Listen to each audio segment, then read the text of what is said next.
मैं बताऊंगा सादिया को कि वो उनके धोखे में मत आए। मैंने पुलिस फोर्स पावर के लिए नहीं ज्वाइन की, काम करने के लिए ज्वाइन की। जहाँ जिमी को मारा गया वहाँ प्रोफेसर साहब भी मौजूद थे और कातिल भी। जिमी को मारने का हुक्म प्रोफेसर साहब ने ही दिया था। आप मेरे अब्बू पर इल्जाम लगा रहे हैं। तुम्हारे नाम इतनी प्रॉपर्टी है कि तुम आराम से अपनी जिंदगी गुजार सकती हो। मुझे प्रॉपर्टी की नहीं, आपकी जरूरत है।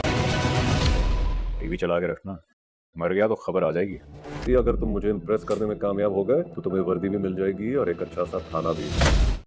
ड्रामा सीरियल फरार की नेक्स्ट एपिसोड में आप लोग देखेंगे कि बबरक अपनी चचा की बेटी से मोहब्बत करता है और उसकी चचा की बेटी भी उससे मोहब्बत करती है। दोनों की मोहब्बत इसी तरह चल रही होती है कि बबरक का बाप उसे समझाता है कि वो अपने गुस्से और लड़ाई झगड़े पर काबू पाए। बबरक के बाप को उससे शिकायत है कि उसका चचा बार बार उसे इस बात के ताने देता है कि बबरक का गुस्सा जो है वो उनकी इज्जत खराब कर रहा है। इसलिए बबरक का बाप कहता है कि अगर उसकी शादी हो जाए तो वो सुधर जाएगा। लेकिन बबरक के चचा का कहना है कि जब तक वो अपनी इन आदतों को बदलेगा नहीं, वो अपनी बेटी का रिश्ता उन्हें नहीं देगा। बबरक का बाप उससे ताकीद करता है कि वो इलाके में अच्छा नाम कमाए और अपनी इन हरकतों को सुधारे।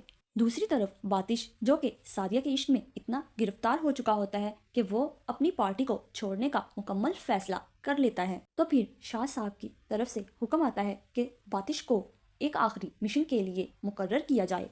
प्लान के तहत बातिश को कैद में डाल दिया जाता है, जहां पर उसे सादिया के वालिद को कत्ल करने का हुक्म दिया जाता है। बातिश को मालूम नहीं होता कि वो उसका वालिद है जिसके बारे में उन्होंने कत्ल करने का हुक्म दिया है। जब वो अपने मिशन को मुकम्मल करने के लिए जिमी के साथ वहां जाता है तो जैसा कि पिछली किस्त में आप सभी लोगों ने देखा, दोनों के दरमियान शर्त लगी है जिसकी वजह से वो अपना टारगेट कंप्लीट नहीं कर पाता। दूसरी बार भी वो इसी तरह नाकाम हो जाएगा। नाजरीन, ड्रामे की कहानी मजीद बढ़ती रहेगी और फिर बातिश जो है वो सादिया की मोहब्बत में मजीद गिरफ्तार होता जाएगा और उसे पाने के लिए हर मुमकिन कदम उठाएगा। लेकिन पार्टी का हुक्म है और उसे सादिया से दूर कर लिया जाएगा। लेकिन जब सादिया को इस बारे में मालूम होगा कि बातिश उसके बाप को कत्ल करना चाहता है तो वो बातिश से नफरत करने लगेगी